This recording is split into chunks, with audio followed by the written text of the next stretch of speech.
Your newsletter may have thousands of subscribers, but if hardly anyone ever opens it, are you really getting any results?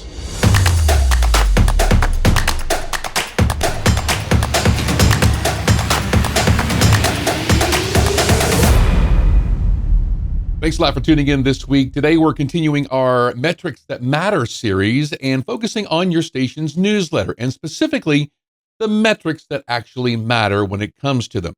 I have one client who switched newsletter platforms this past year and complained that his new service was removing subscribers. Every so often he would say, each week we lose 40 to 50 subscribers. We started out with 25,000. Now we only have 14,000. I need to find another service.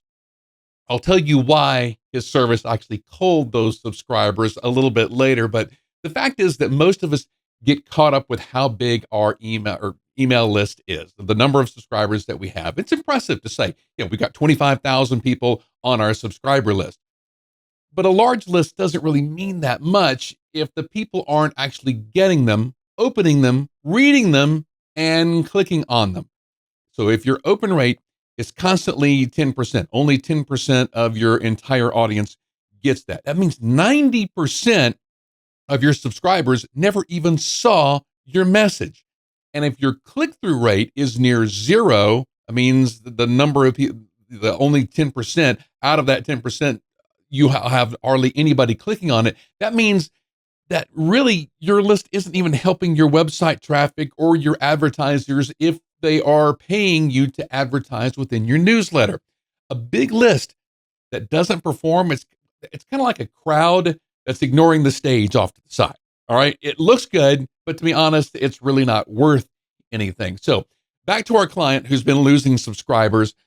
A good newsletter service will automatically remove subscriber emails from your list if they are returned as undeliverable or they bounce repeatedly. For some reason, they just couldn't, the email just didn't make it to them.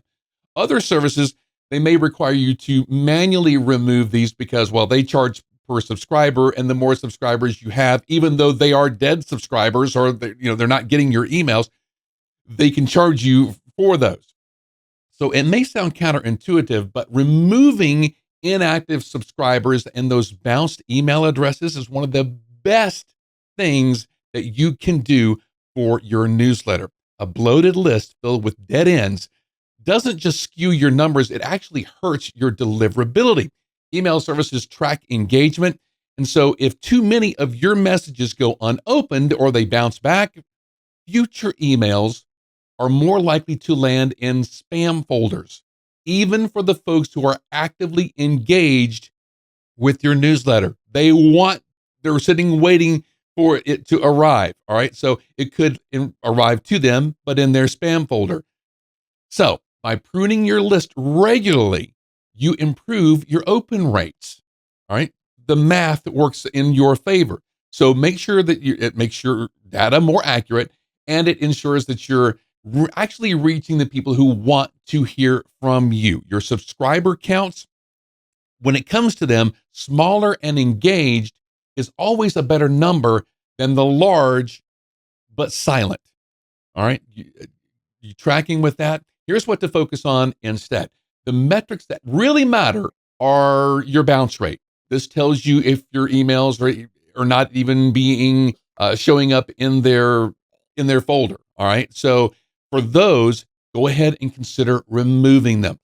You may not want to, once you see an email that has bounced, if just on the first time, okay, it may be a fluke or something like that. All right. So, but if that email address is constantly on your bounce rate list, then you consider removing them. Also look at your open rate. This tells you how many people cared enough to open your message. It arrived in their inbox. It was interesting to them, so they opened it. Then you look at your click-through rate. How many people actually took action once they opened your email? And then look at unsubscribes, because this helps you understand, well, when you're probably missing the mark. All right.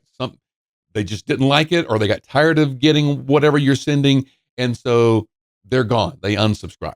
Now, if your open rate is low, start with the subject line. Is it boring, vague, spammy?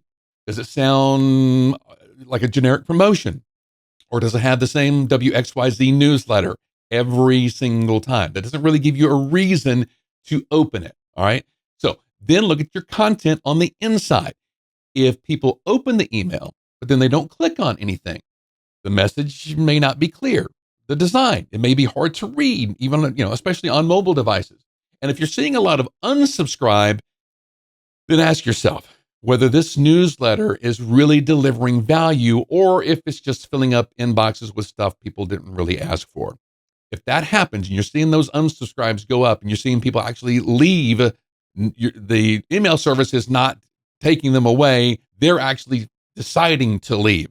Well, then you want to focus on creating more value for your current subscribers who are still there to possibly win back those who have unsubscribed. All right. So here's your action plan for this week. Look for 3 email campaigns that you sent recently. What were the open rates? What were the click-through rates? And compare the best one to the worst one.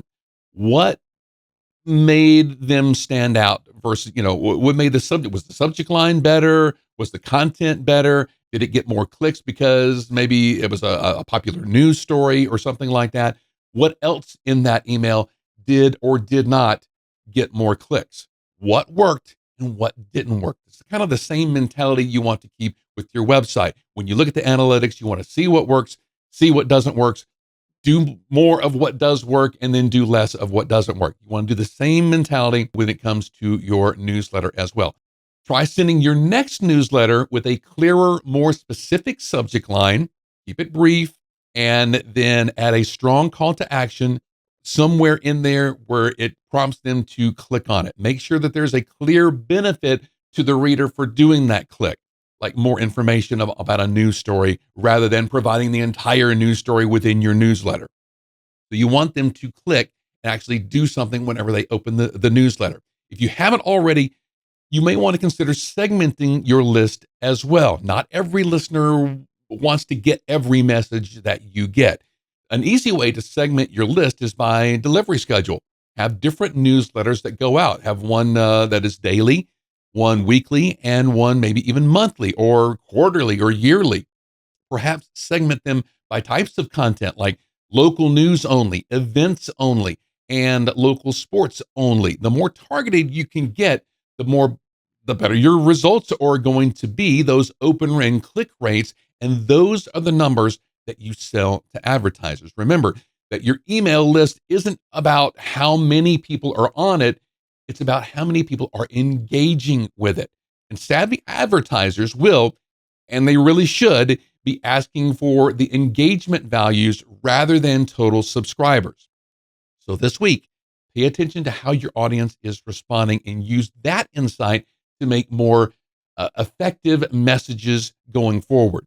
So next week, we're going to move towards social media, where, of course, the big follower numbers often hide small engagement, and those aren't the numbers that you want to sell either.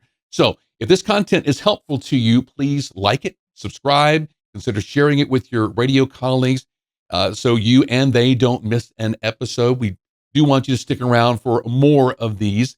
And if you're ready to have a better website built especially for radio stations, or if you just want more helpful resources like this to grow your station online, visit us on our website at skyrocketradio.com. You'll find tools, articles, everything that you need to make your digital presence a lot stronger, especially here in the new year. Hopefully this information has helped you. Have an awesome week online making your radio station website better.